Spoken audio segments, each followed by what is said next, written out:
సంస్కృతి సంపద YouTube channel తరపున అందరికీ స్వాగతం.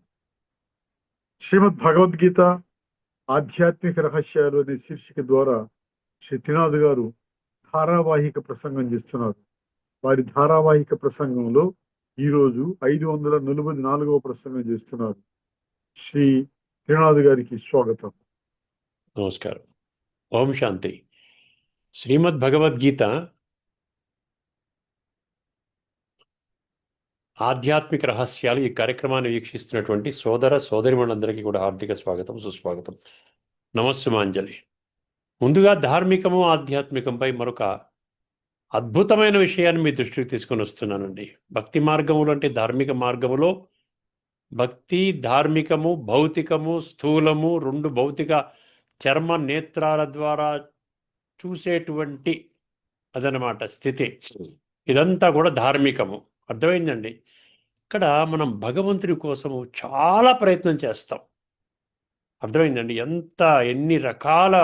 ఎన్ని విధాలుగా మనం వర్తమానంలో మనం చూస్తున్నాము. సమాజంలో పూజల ద్వారా పునస్కారాలు, యజ్ఞాలు, యాగాలు, జపాలు, తపాలు, నోములు, వ్రతాలు, దాన పుణ్యాలు అంటే అన్నదానాలు, వస్త్రదానము, అన్ని దానాలు చేస్తారు కదా. తీర్థయాత్రలు, ధార్మిక గ్రంథాల యొక్క పఠన, పారాయణ, శ్రవణ, ప్రచార, ప్రసారము, ఇంకెన్నైనా అనుకోండి, రకరకాల కార్యక్రమాలు. దేని కొరకు చేస్తున్నారు? మనం ఉన్నతమైనటువంటి జీవితాన్ని ప్రసాదించమని, వర్తమానంలో ఉన్నటువంటి జీవితంలో కూడా సుఖశాంతులను ప్రసాదించమని భగవంతుడిని వేడుకుంటున్నాం. అర్థమైందండి. ఇది ఎంత ప్రయత్నం చేసినా భగవద్గీత ఏం స్పష్టం చేస్తుందంటే, ఎంతవరకు అయితే మీరు ఆత్మజ్ఞానాన్ని పొందరో మీ యొక్క భావి జీవితము సత్యత్రేతాయుగాలలో ఉండదు, స్వర్గములో ఉండదు.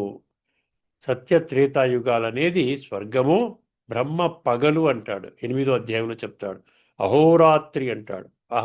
రాత్రి అంటే పగలు, రాత్రి అంటే రాత్రి, చీకటి, ద్వాపర కలియుగాలు.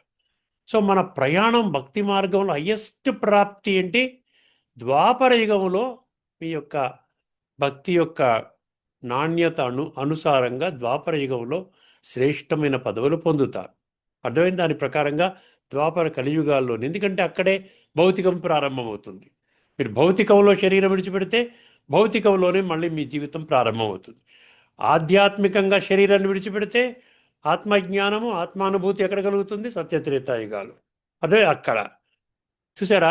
అంత కష్టపడితే మనకేంటండి దొరికేది? మనకి లాభం ఏంటి?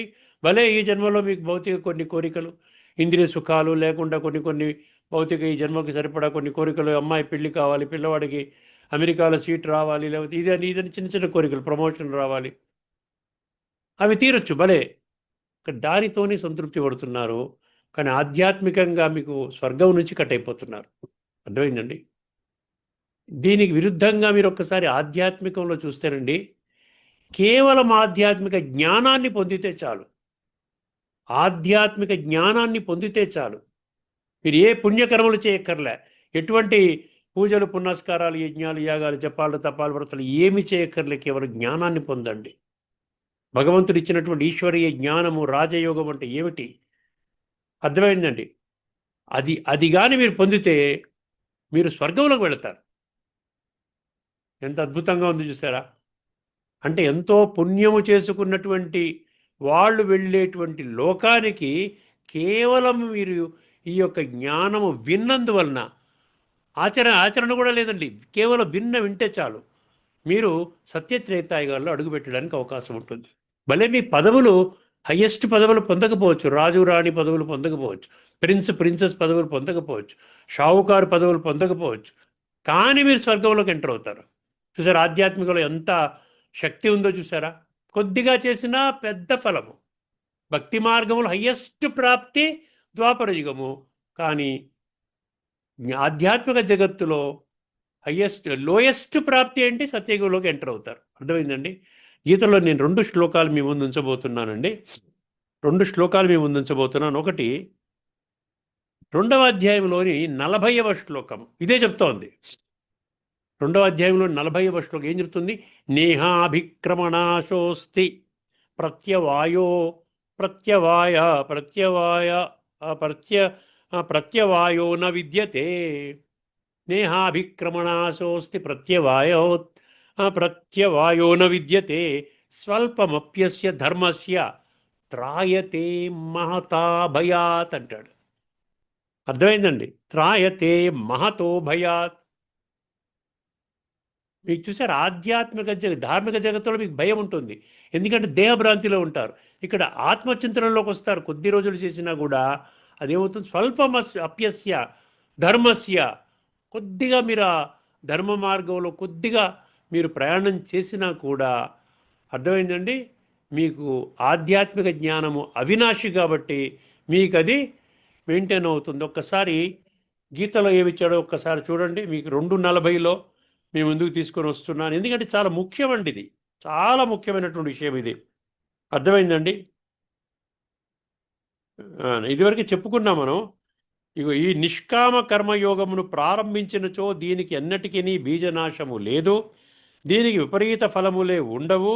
పైగా ఈ నిష్కామ కర్మయోగమును ఏ కొంచెం సాధన చేసినను అది జన్మ మృత్యు రూప మహాభయము నుండి కాపాడును. చూసారా, కొద్దిగా ఎఫర్ట్, లిటిల్ ఎఫర్ట్ హైయెస్ట్ ప్రాప్తి. స్వర్గంలోకి ఎంటర్ అవుతారు, చూసారా, అది ఎంత గొప్పవండి. ఇంకొక శ్లోకం 18వ అధ్యాయంలోని 71 కూడా రాసుకోండి. శ్రద్ధావాననసూయశ్చ శృణుయాదపి యో నరః సోపి ముక్తః శుభాన్ లోకాన్ ప్రాప్నుయాత్ పుణ్యకర్మణాం. పుణ్యకర్మలు చేసేటువంటి వాళ్ళు ప్రాప్తి చేసుకునే స్వర్గలోకంలోకి కేవలము శ్రద్ధతో విన్నవారు వెళతారంటున్నాడు. చూసారా, శ్రద్ధావాన్ అనసూయశ్చ అంటే దోషదృష్టి లేకుండా స్వచ్ఛంగా మీరు వింటే చాలు, తర్వాత పురుషార్థం చేయకపోయినా పర్వాలేదు. అర్థమైందండి? శ్రద్ధావాన్ అనసూయశ్చ శృణుయాదపి యో నరః. యో నరః అంటే ఏ నరుడైతే, నరుడంటే ఇక్కడే కదండి, మనమే కదండి. సో అపి ముక్తః శుభాన్ లోకాన్. శుభాన్ లోకాన్ అంటే సత్యత్రేతాయుగాలు, అశుభాన్ అంటే ద్వాపర కలియుగాలు. ప్రాప్నుయాత్ పుణ్యకర్మణం. పుణ్యకర్మలు చేసేటువంటి, పురుషార్థం చేసుకుని తీవ్రంగా ఆత్మచింతన, పరమాత్మ చింతన చేసుకుని ఆత్మని శుద్ధి చేసుకుని సంస్కార పరివర్తన చేసుకునేటువంటి వాళ్ళు ఏ లోకానికైతే వెళతారో, కేవలం విన్నవాళ్ళు అటువంటి లోకానికి వెళతారు. చూసారు, ఇది భగవంతుడి యొక్క గిఫ్ట్ అన్నమాట. కొంచెం ఇంపార్టెన్స్ ఇచ్చిన భగవంతుడు మీకు హైయెస్ట్ ప్రాప్తులు ఇస్తున్నాడు. ఇది విషయము. తర్వాత తదుపరి ఎపిసోడ్లో మరొక అంశాన్ని తీసుకుందాం. ఇప్పుడు మనం గత ఎపిసోడ్లో గత ఎపిసోడ్లో గీత చెప్పుకున్నామండి. అంతకుముందు ఎపిసోడ్లో కఠోపనిషత్తు మనము 2వ వల్లిలోకి ఎంటర్ అయ్యామండి. మొదటి అధ్యాయము, మొదటి వల్లి కంప్లీట్ అయిపోయింది, 29 మంత్రాలు. మొదటి అధ్యాయంలో 2వ వల్లి, అందులో 25 మంత్రాలు ఉన్నాయి. అందులో 3 మంత్రాలు మనం చర్చించుకున్నాం. ముఖ్యంగా ఇది యమధర్మరాజు నచికేతుడి యొక్క దృఢ నిశ్చయాన్ని ఆయన ప్రశంసిస్తున్నాడనమాట. గత ఎపిసోడ్లో మనం ఏం చర్చించుకున్నామండి? నచికేతుడు ఇంద్రియాలకు ఇష్టమైన ఆకర్షణీయమైన సుఖభోగాలను లోతుగా పరిశీలించి అవి బంధనమని గ్రహించి తిరస్కరించాడు. ఇది మనం చెయ్యాలండి. నచికేతుడు ఎవరో కాదు, మనమే నచికేతులం. మంచి మార్గాన్ని నడిచే వాళ్ళంతా నచికేతులు. ధన మోహపు బంధనములో సైతము పడలేదు, కానీ ఎక్కువ మంది మనుషులు అదే భోగాల బంధనములో చిక్కుకుపోతారు. ఇది 1, 2, 3. ఎక్కువ మంది మనుషులు, అత్యధిక శాతం మనుషులు అట్రాక్షన్ అన్నమాట. ఎక్కడికైనా వెడితే మనకి ఫలానా పని జరుగుతుంది, డబ్బు వస్తుంది అంటే దానికోసం ఆహారాన్ని విడిచిపెడతారు, నిద్రను త్యాగం చేస్తారు, అన్నీ త్యాగం చేస్తారు, ఆ పనిలో ఉండి అది సాధించుకొని వస్తారు. కానీ దానివల్ల ఉపయోగం లేదు, ఆరోగ్యం పాడవుతుంది. అర్థమైందండి? సరైన నిద్ర లేక, సమయానికి భోజనం చేయక, ఇవన్నీ ఈ కష్టాలు వస్తాయన్నమాట. ధనం వలన సంపూర్ణ సుఖం వస్తుంది, సదాకాలికంగా శాంతిగా ఉంటారని శాస్త్రం చెప్పలేదండి. ఇప్పుడు ఒకసారి మనము 1:2:24లోకి వెళ్తున్నామండి. తదుపరి ఎపిసోడ్లోకి వెళ్తున్నాం, తదుపరి మన మంత్రంలోకి వెళ్తున్నాం. ఇందులో కూడా ఇది కూడా బాగుందండి. ఇక్కడ శ్రేయస్సు ప్రేయస్సు అన్న పదాలు మనం 1.2.2 1.2.1లో తెలుసుకున్నాం. ఇందులో ఆ శ్రేయస్సు ప్రేయస్సుని ఏమంటున్నాడు? శ్రేయస్సు అంటే విద్య అంటున్నాడు, ప్రేయస్సు అంటే అవిద్య అంటున్నాడు. అంతే తేడా. ఒకసారి అర్థం అంటే ఎంత ఇంపార్టెన్స్ ఇస్తున్నాడు చూసారా? శ్రేయస్సు ప్రేయస్సు ఎన్ని మంత్రాలు చదువుకున్నాం మనం. శ్రేయస్సు ప్రేయస్సు జాగ్రత్తగా మంత్రాన్ని వినండి, 4 పంక్తులు. తర్వాత మనం లోతైన తత్వాన్ని అర్థం చేసుకుందాం. మంత్రం 1, 2, 4. దూరమేతే దూరమేతే విపరీతే విషూచి. 3 పదాలు గుర్తుపెట్టుకోండి, నేను అర్థం చెప్తాను. దూరమేతే విపరీతే విషూచి అవిద్యాయా చ విద్యా ఇతి జ్ఞాత విద్యా భీప్సినం నచికేతసం మన్యే నత్వా కామా బహవో అలోలుపంత. అలోలుపంత ఆఖరి పదాలు. ఇది శ్లోకము, మంత్రం.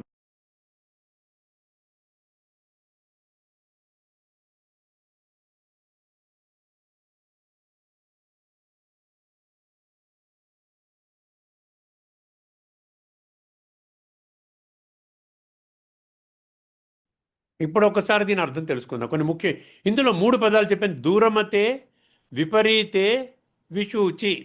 ఇది చాలా ఇంపార్టెంట్, కీలకం అనమాట. దూరమతే అంటే ఏమంటున్నాడు ఇక్కడ? దూరమతే అంటే ఇక్కడ విద్య అవిద్య అని చెప్పాడు చూసారా. అవిద్యాయాచ విద్య ఇతి జ్ఞాత అన్నాడు చూసారా. ఈ విద్య అవిద్యకి ఆమడ దూరం అంట. అర్థమైంది? విద్య అవిద్య ఒకటి కాదండి. విద్య వేరు, అవిద్య వేరు. దీనికి దూరము కొన్ని మైళ్ళ దూరం ఉందంట. దూరమతి అంటే అది. దూరమేతి అంటే అదేనమాట. ఏమంటున్నాడు? దూరమేతి అంటే ఏమంటున్నాడండి? దూరమేతి అంటే ఇవి 2 చాలా దూరంగా ఉన్నాయి. అర్థమైందండి? విద్య అవిద్య. ఇంకోటి ఏమన్నాడు? 2 విపరీత అన్నాడు. విపరీత అంటే ఏంటి? పరస్పరం విరుద్ధమైనవి. పరస్పరం విరుద్ధమైనవి. అర్థమైందండి? ఏదో ఒకటే మీకు ఎంచుకోవాలి, 2 కుదరదండి. విషూచి అన్నాడు మూడవది. పూర్తిగా భిన్న దిశల్లో నడిచేవి. ఇది మంచి దశలో వెళుతోంది శ్రేయస్సు విద్య, ఇది పాతాళం తీసుకెళ్ళిపోతోంది ఏది? అవిద్య అంటే ప్రేయస్సు. అర్థమైంది? అంటే భిన్న దిశల్లో నడిచేవి. అవిద్యాయాచ అవిద్య అంటే అజ్ఞానము అన్నాడు. విద్య ఇతి విద్య అంటే సత్యజ్ఞానము అన్నాడు. జ్ఞాత అంటే తెలిసినవి. విద్య అభీప్సినం విద్యను కోరుకునే నచికేతసం నచికేతుడిని మన్యే నేను భావిస్తున్నాను అంటే యమధర్మరాజు భావిస్తున్నాడు. చూసారా, వేటికి జోలికి పోలేదు, ప్రశంసిస్తున్నాడు అనమాట. నత్వా నిన్ను కాదు, కామాహ బహవః అనేక కోరికలు అలోలుపంత ఆకర్షించలేకపోయాయి. యమధర్మరాజు ఎన్ని ప్రలోభాలు ఇవ్వడం జరిగిందండి. దేవకన్యలను ఇచ్చాడు, మ్యూజిషియన్స్ని ఇచ్చాడు, ధనం ఇచ్చాడు, ఆయుష్నిచ్చాడు, బంగారం ఇచ్చాడు, అర్థమైంది? ఎన్ని సంపదలు ఇచ్చాడు. ఎంతకాలం బ్రతకాలంతకాలం బ్రతుకన్నాడు. అయినా నాకు ఇవేవి వద్దని తిరస్కరించాడు. దీని తాత్పర్యం చూడండి. విద్య మరియు అవిద్య 2 పూర్తిగా విరుద్ధమైనవి, భిన్న దిశల్లో నడిపించేవి. నచికేత, నీవు విద్యను కోరుకునేవాడివని నేను భావిస్తున్నాను. చూసారా, నీవు విద్యను కోరుకున్నావు అని నేను భావిస్తున్నాను. ఎందుకంటే అనేక కోరికలు నిన్ను ఆకర్షించలేకపోయాయి. అనేక కోరికలు నిన్ను ఆకర్షించలేకపోయాయి. ఇది అనమాట. ఇంతే ఈ మంత్రం యొక్క మీనింగ్ ఏంటి? ఎన్ని ప్రలోభాలు ఇచ్చినా నిన్ను ఆకర్షించలేకపోయాయి అని. ఆ విధంగా విద్యనే కోరుకుంటున్నావు, సత్యమైన ఆత్మజ్ఞానాన్ని కోరుకుంటున్నావు. అర్థమైన అలోలు పంత అంటే ఆకర్షించలేకపోయాయి. లోతైన తత్వము. ఈ మంత్రము శ్రేయస్సు ప్రేయస్సు 1.2.2 భావాన్ని మరింత స్పష్టం చేస్తోంది. అదే శ్లోకాన్ని ఇక్కడ విద్య అవిద్య అని అన్నాడు. ఇప్పుడు కొంచెం లోతైన విషయాలు తెలుసుకుందాం. విద్య అవిద్య 2 మార్గాలండి. యమధర్మరాజు చెబుతున్నాడు అవిద్య. అవిద్య అంటే దేహాభిమానము. దేహాభిమానం అంటే ఏంటండి? భోగభాగ్యాలు, భోగాలు, కోరికలు, సంసారం, ఇదంతా కూడా అవిద్య. విద్య అంటే ఏంటి? ఆత్మజ్ఞానం, భగవంతుని నిజమైన పరిచయము, మోక్ష మార్గము, లిబరేషన్. విపరీతే అంటే ఏంటి? Completely opposite. విపరీతే అంటే కంప్లీట్లీ ఆపోజిట్. విషూచి అంటే డిఫరెంట్ డైరెక్షన్స్. 2, అదొక మార్గము ఇదొక మార్గము, అదొక మార్గము ఇదొక మార్గము. అర్థమైందండి? విషూచి అంటే దూరమేతే, ఇది చాలా ముఖ్యమైన పదము. విద్య మరియు అవిద్య మధ్య చిన్న తేడా కాదంట, చాలా పెద్ద దూరం ఉన్నది అంటున్నాడు. అర్థమైందండి? అంటే ఒకటి తీసుకుంటే ఇంకొకటి దొరకదు. ఈ రెండిట్లో ఎంచుకోవాలన్నమాట. నేను దైహిక సుఖాలు కావాలా, ఆత్మ యొక్క క్షేమము కావాలా? ఆత్మజ్ఞానాన్ని పొంది పరమాత్మతో రాజయోగ ప్రక్రియ ద్వారా ఆత్మను శుద్ధి చేసుకునే విధానము ఇప్పుడు వర్తమానంలో మీకు లభిస్తోంది. ఇప్పుడు లేకున్నా మరెప్పుడు లేదు. ఇది ఈశ్వరీయ ఆహ్వానము. అర్థమైందండి? ఈశ్వరుని యొక్క జ్ఞానము రాజయోగము. ఇది గుర్తుపెట్టుకోండి. అందుకనే ఇక్కడ ఏమంటారు, ఒకటి తీసుకుంటే ఇంకొకటి దొరకదు. విద్యా భీప్సినం నచికేతసం మన్యే. అంటే నచికేతుని గొప్పతనం ఏమిటి? యముడు నచికేతుని గురించి చెప్పిన మాట, నీవు నిజమైన జ్ఞానము కోరుకున్నావు, భోగాలను తిరస్కరించావు. అంటే ఎన్నో ప్రలోభాలు పెట్టినా తిరస్కరించేశాడు. అందుకని మెచ్చుకుంటున్నాడు అన్నమాట. అంటే ఎవరైతే ఈ పరీక్ష పాస్ అవుతారో భగవంతుడు మెచ్చుకుంటున్నాడు, నీకు ఇప్పుడు జ్ఞానం ఇస్తున్నాను అని చెప్తున్నాడు అన్నమాట. అర్థమైందండి? ముందుగా ఇవన్నీ పరీక్షల్ని పాస్ అయిపోయాడు అనమాట నచికేతుడు. భోగాలను తిరస్కరించావు. మళ్ళీ తర్వాత పదాలు, నత్వా కామా బహవః అలోలు పంత. ఇది ఆఖరి పంక్తి. దీని ఏమంటారు, మీనింగ్ ఏంటి ఇక్కడ? ఈ పంక్తి అత్యంత కీలకము. యముడు ఇచ్చిన సంపద, ఆయుష్ ఏమిచ్చాడంటే, యముడు ఏమిచ్చాడు? సంపద ఇచ్చాడు, ఆయుష్ ఇచ్చాడు, దేవకన్యలను ఇచ్చాడు, భోగాలను ఇచ్చాడు. ఇవన్నీ నచికేతుని ఆకర్షించలేకపోయాయి. ఎందువలన? వైరాగ్యం అంట. వైరాగ్యం అంటే డిటాచ్మెంట్. వైరాగ్యం అంటే మనం ఏదో అడవిలోకి వెళ్ళిపోయి తపస్సు చేసుకోవడం కాదండి. దేహం మీద రాగం తగ్గడము, ఆత్మ మీద రాగం పెరగడం, డిటాచ్మెంట్ అంటాడు. వైరాగ్యము లేకుండా విద్య సాధ్యము కాదు. ఆత్మజ్ఞానం, వైరాగ్యం లేకుండా ఆత్మజ్ఞానం సాధ్యం కాదు. నాకు భౌతిక ఇంద్రియ సుఖాలు కావాలి, ప్రతిరోజు నాకు కావాల్సింది వండుకుని తినాలి, సినిమాలకు వెళ్ళాలి, షికార్లకు వెళ్ళాలి, పాడు పనులు చేయాలి, అది చేయాలి, విషయ వికారాల వలయంలో ఉండాలి, కానీ నేను స్వర్గంలోకి వెళ్ళాలి, ఇది అసంభవం అంటున్నాడు. అర్థమైందండి? అందువల్ల ఏమంటున్నాడు? సాధ్యం కాదు అని ఈ పంక్తి సూచిస్తోంది. ఆధ్యాత్మిక దృష్టిలో ఈ మంత్రము లోతైన తత్వాన్ని అద్భుతంగా ప్రతిబింబిస్తుందండి. ఒక్కసారి జాగ్రత్తగా గమనించండి. అవిద్య అంటే దేహాభిమానం, నేను శరీరం అనే భావన, సంబంధాలు, సంపద, స్థానం మీద ఆసక్తి, అంటే మన పదవి, మన ఈ విధంగా భోగాలన్నమాట. ఇది కలియుగం యొక్క, వర్తమాన కలియుగంలో ఉన్న మనుషుల స్థితి అంటున్నాడు. అర్థం చేసుకోండి, అంటే మన స్థితి. 2 విద్య, ఆత్మజ్ఞానం, నేను ఆత్మ అనే జ్ఞానం, పరమాత్మతో సంబంధము, రాజయోగం అన్నమాట. పరమాత్మతో సంబంధాన్ని ఎలా జోడిస్తాము? రాజయోగం ద్వారా జోడిస్తాం. 3వది, ఇప్పుడు క్రిటికల్ సమయం అని చెప్తున్నాను కదా, కలియుగం యొక్క అంతిమ సమయం, కాలచక్రంలో ఇది ఆఖరి సమయం, సంగమ సమయము, ఆత్మలు పరమాత్మతో కలిసే సమయము, సంస్కార పరివర్తన చేసుకునే సమయం. అర్థమైందండి? బహూనాం జన్మనామంతే అన్నాడు 7:19 చెప్పినాడు సంగమయుగ సందేశము.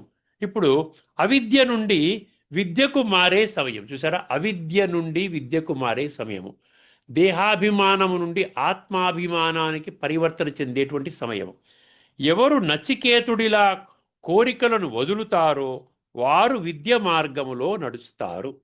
చూసారా? భౌతిక కోరికలు, ఇంద్రియ సుఖాలు, అర్థమైందని విషయ వికారాల వాంఛలు, ఇవన్నీ విడిచిపెడతారో వాళ్ళు విద్యలోకి వెళతారంటే ఆధ్యాత్మిక విద్యలోకి వెళతారు. కొన్ని శ్లోకాలు చెప్తాను, నోట్ చేసుకునే వాళ్ళు నోట్ చేసుకోవచ్చండి, గీతా శ్లోకాలు. తర్వాత కొన్ని ఉపనిషత్ మంత్రాలు చెప్తాను. 2:71 విహాయ కామాన్య సర్వాన్ పుమాంశ్చరతి నిస్పృహ నిర్మమో నిరహంకార సశాంతిమధిగచ్చతి. 2:71.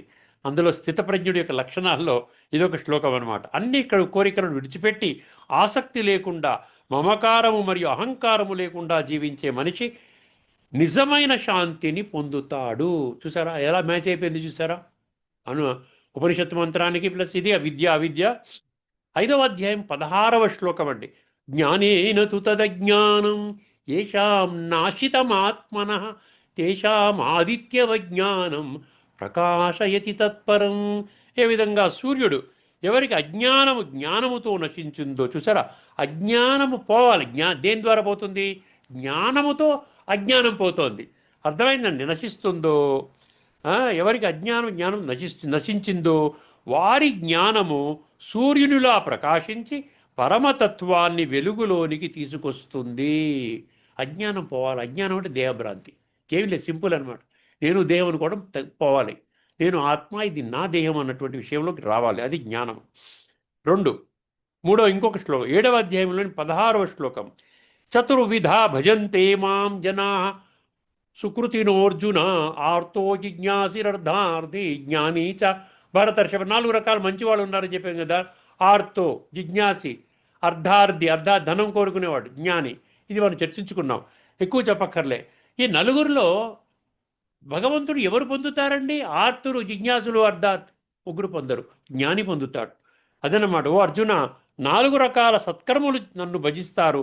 కష్టములో ఉన్నవాడు, జ్ఞానము తెలుసుకోవాలనుకునేవాడు ధనార్థి, మరియు జ్ఞాని. జిజ్ఞాస అంటే జ్ఞానం తెలుసుకునేవాడు అనమాట. ధనార్థి జ్ఞానం తెలుసుకున్నవాడు జ్ఞాని అనమాట. ఇక్కడ 7, 17 తదుపరి శ్లోకంలోనే తేషాం జ్ఞాని నిత్యయుక్త ఏకభక్తిర్విశిష్యతే ప్రియో హి జ్ఞానినోత్యర్థం అహం సచ మమ ప్రియ అంటాడు. 7, 17 నాకు ఎందుకు ఇష్టం అంటే ఆత్మజ్ఞానాన్ని కోరుకుంటాడు. పరమాత్మతో రాజయోగము ద్వారా పరమాత్మతో సంబంధాన్ని జోడించుకోవాలని కోరుకుంటాడు. ఏకభక్తిర్ విశిష్యతే, గుర్తుపెట్టుకోండి, కీలకము. ఒక్కడే భగవంతుడు ఉన్నాడు. నేను ఆత్మ అని తెలుసుకుంటే ఆత్మల తండ్రి పరమాత్మ, ఇంకెవరు లేరు. అందుకని పరమాత్మలు అన్న శబ్దము శాస్త్రాల్లో కూడా ఎక్కడా కూడా లేదు. వారిలో జ్ఞాని అత్యంత శ్రేష్ఠుడు. అతడు ఎల్లప్పుడూ నాతో ఏకత్వ భావంతో భక్తి చేస్తాడు. అతనికి నేను ఎంతో ప్రియుడిని, అతడు నాకు ఎంతో ప్రియుడు. ఎందుకంటే జ్ఞాని విద్యను కోరుకుంటాడు. ఏదండి విద్య అంటే? ఇది విద్య అవిద్య చర్చించుకుంటున్నాం కదా. ఈ విద్యని కోరుకుంటాడు, ఆధ్యాత్మిక విద్యని. ఈ విధంగా శ్రేయస్సుని కోరుకుంటాడనమాట. 7:13 అండి. త్రిభిర్గుణమయైర్భావైరేభి సర్వమిదం జగత్. మళ్ళీ చెప్తాను. 7వ అధ్యాయంలో 13వ శ్లోకం అండి. త్రిభిర్గుణమయైర్భావైరేభి సర్వమిదం జగత్ మోహితం నాభిజానాతి మామేభ్య పరమవ్యయం. ఇక్కడ ఏమంటాడు? త్రిగుణాలలో చిక్కుకున్నటువంటి మనిషి, అందరూ త్రిగుణాలంటే దేహాభిమానంలో, ప్రేయస్సులో చిక్కుకున్నవాడు నేను త్రిగుణాతీతుడైన నన్ను గుర్తించడం కష్టమవుతుంది అంటున్నాడు. ఒక్కసారి జాగ్రత్తగా వినండి. ఇక్కడ వారిలో ఏమన్నాడు? ఇక్కడ 3 గుణాల మాయలో మునిగిన వారు పరమాత్మను గ్రహించలేరు. త్రిగుణాలు సాత్విక, రాజసిక, తామసిక. ఇదే అవిద్య అన్నాడు. విద్య గురించే కదా మనం ఈ శ్లోకాలన్నీ చెప్తున్నాం. 9వ అధ్యాయం 12వ శ్లోకం. మోఘాశ మోఘకర్మణో మోఘజ్ఞాన విచేతస రాక్షసీం ఆసురీం చైవ ప్రకృతిం మోహినీం శ్రితా. ఇక్కడ ఏమంటున్నాడు? అజ్ఞానములో ఉన్నవారి ఆశలు, కర్మలు, జ్ఞానము అన్నీ వ్యర్థమవుతాయి. భలే జ్ఞానం అంటే శాస్త్రజ్ఞానం. అది స్వర్గంలోకి తీసుకుని వెళ్ళకపోతే వ్యర్థమే కదండి. అదనమాట. మోగ అంటే వ్యర్థము. మోగ ఆశ, మోగ కర్మణం, మోగ జ్ఞానం కూడా ఉంది, కానీ దాన్ని వాడుకోకపోతే వ్యర్థమే కదా. మీ దగ్గర 100 కోట్లు ఉన్నాయి, రూపాయి ఖర్చు పెట్టకపోతే వ్యర్థమే కదా. అదనమాట. అన్ని వ్యర్థమవుతాయి. 10, 11 తేషామేవానుకంపార్థం అహం అజ్ఞానజం తమః నాశయామి ఆత్మభావస్థో జ్ఞానదీపేన భాస్వత. ఇది 10వ అధ్యాయంలోని 11వ శ్లోకం. అద్భుతమైన శ్లోకం అండి. భగవంతుడు మనుషుల పట్ల కరుణతో, చూసారా, మన పట్ల దయ, కరుణ, జాలి ఇదంతా పెట్టుకుని కూర్చున్నాడు. బిడ్డలం కదా మనము. తండ్రి యొక్క తపన చూడండి. కరుణతో అజ్ఞానాంధకారాన్ని జ్ఞానదీపముతో తొలగిస్తాడు. జ్ఞానాన్ని ఇచ్చి అజ్ఞానాన్ని తొలగిస్తాడు. జ్ఞానం అంటే ఆత్మ. నేను ఆత్మ అంటే జ్ఞానం. ఇది నా శరీరము, జ్ఞానం. నేను శరీరం అనుకుంటే అజ్ఞానం. దాన్ని తొలగిస్తాడు. 13:2 ఇదం శరీరం కౌంతేయ క్షేత్రమిత్య విధీయతే ఏతద్యో వేత్తి తం ప్రాహు క్షేత్రజ్ఞ ఇది తద్విధ. క్షేత్రం వేరు, క్షేత్రజ్ఞుడు వేరు. క్షేత్రం అంటే దేహం, క్షేత్రజ్ఞుడు అంటే దేహం యొక్క యజమాని. క్షేత్రజ్ఞుడు అవినాశి. క్షేత్రజ్ఞుడు పరమాత్మని అనుభవం చేసేటువంటి మాధ్యమము. అర్థమైందండి. అది 13:2 చెప్తోంది. శరీరము క్షేత్రము, దాన్ని తెలిసిన వాడు క్షేత్రజ్ఞుడు. ఆత్మవిద్య అక్కడ నుండే ప్రారంభమవుతుంది. క్షేత్రజ్ఞ యొక్క ఆ భేదము తెలుసుకోవడం అయితే ఆత్మవిద్య ప్రారంభమవుతుంది. తర్వాత పరమాత్మ యొక్క తత్వాన్ని మనం అర్థం చేసుకుంటాం. 15:10 ఎన్ని శ్లోకాలు చెప్తున్నాను చూసారా. ఉత్క్రామంతం స్థితం వాపి భుంజానం వా గుణాన్వితం విమూఢా నాను పశ్యంతి జ్ఞాన చక్షుష. అక్కడ జ్ఞాన చక్షుష అన్నాడు. జ్ఞాననేత్రం తెరుచుకున్నవాడు మాత్రమే జీవితంలో ఉండగా కూడా అనుభవం చేస్తాడు పరమాత్మని, గుణాల ఈ త్రిగుణాలలో ఉన్నప్పుడు అనుభవం చేస్తాడు, మిగతా అన్ని సమయాల్లో కూడా ఈ శరీరం విడిచిపెట్టేటప్పుడు భగవంతుని అనుభవం చేస్తాడు. కానీ మిగతా వాడు అజ్ఞానంలో ఉన్నవాడు చేయడు. ఇక్కడ ఏమిచ్చాడు మీనింగు? అజ్ఞానులు ఆత్మను గ్రహించలేరు, కేవలము జ్ఞానచక్షువు జాగృతి చేసుకున్నవారు మాత్రమే గ్రహించగలుగుతారు. ఉత్క్రామంతం అంటే శరీరాన్ని విడిచిపెట్టినప్పుడు, స్థితం అంటే శరీరంలో ఉండగా, ఉత్క్రామంతం స్థితం వాపి, భుంజానం అంటే ఈ భోగభాగ్యాలు అనుభవం చేస్తున్నప్పుడు కూడా నేను ఆత్మని శరీరం ద్వారా నేను అనుభవం చేస్తున్నాను. భుంజానం వా గుణాన్వితం, గుణాలలో ఉన్నప్పుడు కూడా. విమూఢ నా అనుపశ్యంతి పశ్యంతి జ్ఞానచక్షుష. విమూఢ అంటే మూఢత్వంలో ఉన్నటువంటి వాడు అనుభవం చేయలేడు, అజ్ఞానుల ఆత్మను గ్రహించలేరు, కేవలం జ్ఞానచక్షువు జాగృతి చేసుకున్న వారు మాత్రమే గ్రహించగలుగుతారు. 10, 11 చెప్పేశాను, మీకు ఇప్పుడే చెప్పాను. తేషామేవానుకంపార్థం అది చెప్పేశాను. ఇప్పుడు మీకు కొన్ని ఉపనిషత్తులు చెప్తాను. ముండకోపనిషత్తు 1, 2, 10. ఒక్కని ఉపనిషత్తు మంత్రాన్ని ఎన్నో ఉపనిషత్ మంత్రాలు సపోర్ట్ చేస్తున్నాయి. మీకు మచ్చుకి ఏదో 2, 3 తీసుకొస్తున్నాను. ఒక్కసారి గమనించండి. అవిద్యాయామంతరే వర్తమానా స్వయం ధీరా పండితం మన్యమానా జంగన్యమానా పరివర్తంతి మూఢా అంధేనైవ నియమానా యథాంధ. ఇది చాలా ముఖ్యమైన మంత్రం అండి, చాలా ముఖ్యమైన మంత్రం. మన 3వ నేత్రాన్ని తెరిపించే మంత్రం. ఇక్కడ ఏం చెప్తున్నాడని ఒక్కసారి జాగ్రత్తగా వినండి. అజ్ఞానములో ఉండి తమను తాము పండితులమని అనుకునేవారు అంధులను నడిపినట్లు సంసారములో తిరుగుతారు. ఒక అంధుడు ఇంకొక అంధుడిని నడుపుతున్నాడు. అజ్ఞానములో ఉన్నవాడు ఇంకొక అజ్ఞానంలో ఉన్నవాడిని ఇంకా అజ్ఞానంలోకి నెట్టివేస్తున్నాడు. ఇది మీనింగ్ అనమాట. చూడండి, అది ముండకోపనిషత్తు 1, 2, 10 చాలా ముఖ్యమైనది. ఈశావాస్యోపనిషత్ మంత్రము 9. అంధం తమః ప్రవిశంతి ఏ అవిద్యాముపాసతే తతో భూయ ఇవతే తమో యవు విద్యాయాం రతాః. అవిద్యను అనుసరించేవారు అంధకారములో పడతారు. అవిద్య అంటే దేహాభిమానం, అవిద్య అంటే అజ్ఞానము, అవిద్య అంటే ప్రేయస్సు, పడతారు. తర్వాత ఏమిచ్చాడు? అవిద్యను అనుసరించేవారు అంధకారములు పడతారు. విద్యను తప్పుగా గ్రహించిన వారు ఇంకా లోతైన అంధకారములు పడతారు. అంటే విద్యను తప్పుగా గ్రహించడం అంటే ఏంటి? అజ్ఞానములో ఉండి జ్ఞానులు అనుకునేవాళ్ళు అనమాట. అర్థమైందండి? అవిద్యలో ఉండి నేను విద్యావంతుడిని, తెలివైన వాడిని అనుకునేవాళ్ళు ఇంకా లోతైన డిఫికల్టీస్లో పడతారని చెప్తున్నాను, అంధకారంలో పడతారు. తర్వాత ఈశావాస్య ఉపనిషత్ మంత్రం 11. విద్యాం చ యస్తద్వేదోభయం సహ అవిద్యయా మృత్యుం తీర్ధ్వా విద్యయా అమృతమశ్నుతే. అవిద్యను అధిగమించి విద్య ద్వారా అమృతత్వాన్ని పొందాలి. సూత్రం, అవిద్యను విడిచిపెట్టాలి. ఎక్కడైనా ఆత్మజ్ఞానమే చెప్తాం, చూసారా?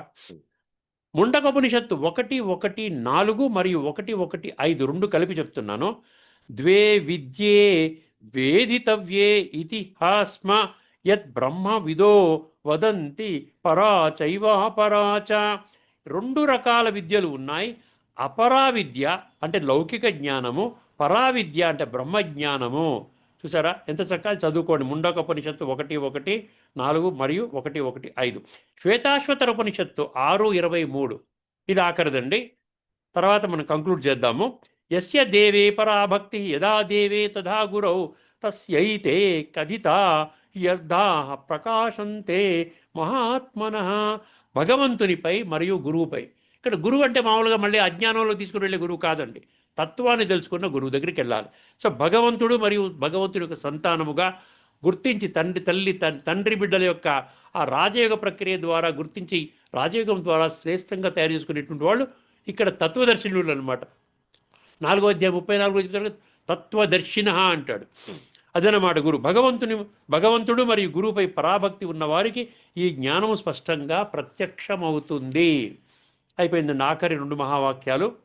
ఈ మంత్రం మనకు స్పష్టమైన దిశ చూపుతుందండి. 2 మార్గాలు ఉన్నాయి. ఒకటి భోగ మార్గము, రెండవది జ్ఞాన మార్గము.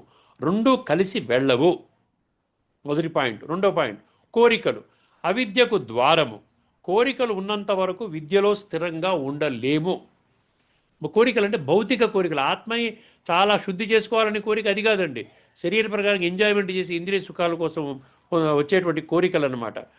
తర్వాత నచికేతుడి లక్షణము అలవాటు చేసుకోవాలి. ఏంటండి? వైరాగ్యము, జ్ఞాన పిపాస. అర్థమైందండి? వైరాగ్యం అంటే శరీరం మీద రాగం తగ్గించుకున్నాడు, జ్ఞానం పొందాలని ఒక పిపాసత్వం ఉంది. విద్య మరియు అవిద్య 2 రైళ్ళంట. అవి విపరీత దిశల్లో వెళ్తాయి. ఒక రైలు ఇట్లా వెళ్తుంది, ఒక రైలు ఇలా వెళ్తుంది. 2 కుదరదండి, 2 కలవవు. 2 కావాలంటే కుదరదంట. నచికేతుడులా కోరికలను వదిలి జ్ఞానాన్ని కోరుకుంటే మనము కూడా మోక్ష మార్గములో నడవగలుగుతాము. ఆఖరి మహావాక్యంతో ముగిస్తున్నానండి. ఆధ్యాత్మిక దృష్టికోణములో ఇప్పుడు వర్తమాన కలియుగములో అవిద్య పరాకాష్ఠలో ఉన్నది. పరాకాష్ఠలో ఉన్నది. దేహాభిమానము ఎక్కువ. సంగమయుగములో పరమాత్ముడు ఏం చేస్తున్నాడు? పరమాత్మ స్వయముగా వచ్చి ఆత్మజ్ఞానం ఇస్తాడు. రాజయోగము ద్వారా మనుషులు అవిద్య నుండి విద్యలోకి వస్తారు. ఇదండి ఈ యొక్క 1వ అధ్యాయము 2వ వల్లిలోని 4వ మంత్రము. తదుపరి ఎపిసోడ్లో మనము మరొక గీతా శ్లోకాన్ని మనం తీసుకుందామండి. అంతవరకు ఈ చర్చను ముగించుకుందాం. అందరికీ నమస్కారము. లోకా సమస్త సుఖినో భవంతు. ఓం శాంతి.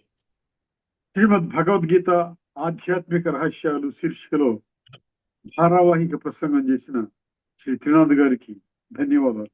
నమస్కారం అండి.